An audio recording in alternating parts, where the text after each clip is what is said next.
एक दिन हम दोनों जने, मैं भी मेरे पति भी वैष्णो देवी को गए। हम दोनों बूढ़े बाड़े अकेले थे, दोनों जने अकेले थे। यहाँ से चले तो गए, वहाँ पर जाके कटरा पर जाके हमने घोड़ा लिया। पहुँचे जब वहाँ घोड़ा लिया, ऊपर चढ़ने के लिए मेरे पति डर गए, घोड़े से उतर गए। फिर मैं भी उतर गई। चलो कोई बात नहीं रही। फिर हमने घोड़े वाले को 200 रुपये निकाले, उसको दे दिए। भाई हमने कहा तेरी बौनी ख़राब कर दिया, हमने तेरी बौनी ख़राब हो रही है, हमने उसको दे दिए। उसके बाद हम निराश हो गए, हम डर गए कैसे चढ़ेंगे ऊपर। इतने में एक जोड़ा आया, बताया मैं बिहार का रहने वाला हूँ, मैं पत्रकारिता से मैंने पढ़ाई कर रखी है, पत्रकारिता से कर रखे हैं। दोनों शादीशुदा थे। हमारे साथ ऊपर चले गए। जहाँ पर हम दोनों बैठते थे वहाँ पर वो 2 बच्चे भी बैठते थे। जब हम कुछ खाते थे वो बच्चे भी लेते थे, खाते थे। हम देते नहीं थे उनको अपना, उनसे हम लेते भी नहीं थे, हम उनको देते भी नहीं थे। सही बात बताएं तो जाते हम सांस आती थे, वो 2 कदम पहले भी चले जाते थे, फिर वो नीचे आते थे बच्चे, फिर ऊपर चढ़े, फिर वो नीचे आ जाते थे, बस हमको सांस दे जाते थे। अब जाते जाते हम मंदिर के पास पहुंच गए। मंदिर के पास से वो बच्चे कहाँ गए।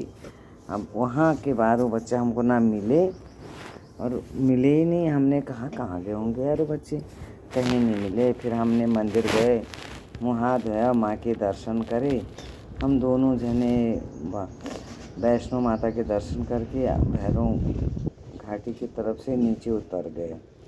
हम उतर गए, आदि कुंवारी को आ गए। हम आते आते दोनों पैदल ही दोनों थे, आ गए हम धीरे धीरे नीचे उतरे। आदि कुमारी में हमने वहाँ पर रैन बसेरा लिया, वहाँ हम रैन बसेरे में रात रहे। अब हमारा नंबर सुबह अर्ध कुंवारी में अंदर जाने का था, हमारा हज़ारों में था नंबर। जब गए तो रात हमें मिला नहीं, सुबह हज़ारों में मिला। जल्दी उठ तो गए थे, नहाया धोया और जल्दी उठ गए थे लाइन पर लगने के लिए, हज़ारों में मिल गया। अब क्या होता है, फिर हमको तो एक लड़का मिला।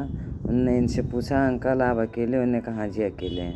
उन्होंने कहा हम भी 2 जने अकेले हैं, आप हमारे साथ चलो अंदर। पहले उसमें सुबह आरती के बाद पहले उसमें हमारा है, पहला है, हमारे साथ चलो। हम भी उन बच्चों के साथ चले गए। वहाँ भी हम माता मिल गई, हमको ऊपर ले गए, अंदर ले गए। भाई अर्ध कुंवारी के अंदर से हम जब बाहर आए गर्भगृह से, वो बच्चे फिर पता नहीं कहाँ चले गए। माता ही थी, वो बच्चे नहीं थे। मेरे सोचने में बच्चे थे, मेरे सोचने में वो बच्चे थे, पर वो माता वैष्णो ही थी। और वो वहाँ पे हमको ले गए। वहाँ भगवान राम ही थे जो हमको अंदर से भी दर्शन करा के ला गए मंदिर के, क्योंकि हम डर गए थे नीचे से दोनों जने।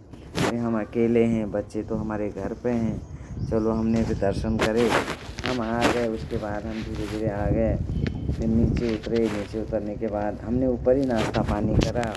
दर्शन करने के बाद फिर हम नीचे उतरे, फिर नीचे उतर के फिर हम बस अड्डे आए।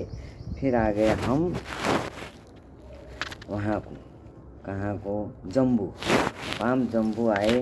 पाम जम्बू रुके, जम्बू रात होटल में ठहरे। हमको अच्छा होटल मिल गया था, वहाँ ठहरे दोनों जने, खाना खाया, सो गए। सुबह हमको फिर हम होटल वाले ने गाड़ी वाले से कह के पूरे जम्बू के दर्शन कराए। वहाँ भी गए हम।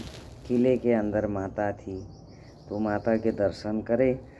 बहुत सुंदर ढंग से माता के दर्शन हुए। उसके बाद दर्शन करके वहाँ बकरियाँ चढ़ती हैं मंदिर में, लोग चढ़ा रहे थे बकरियों को, खूब बकरियों को चढ़ा रहे थे जिनकी मनोकामना पूर्ण हो गई। फिर उसके बाद हम रात रेलवे स्टेशन आके ट्रेन में बैठ गए। फिर हम अपने हरिद्वार आ गए। हमको वैष्णो माता ने खूब घुमाया, अपना कटरा जम्बू खूब घुमाया। अरे चलो जम्बू कटरा नवरातें मनाएंगे, हम तो शेरा वाली के दर्शन पाएंगे, हम तो जोता वाली के चरण चिन्ह पाएंगे। मिल गई मैया रास्ते में, ले गई हाथ पकड़ के। ऐसे हमारे साथ हुआ। जो कहते हैं वो सच हो गया। जय वैष्णो माता की जय।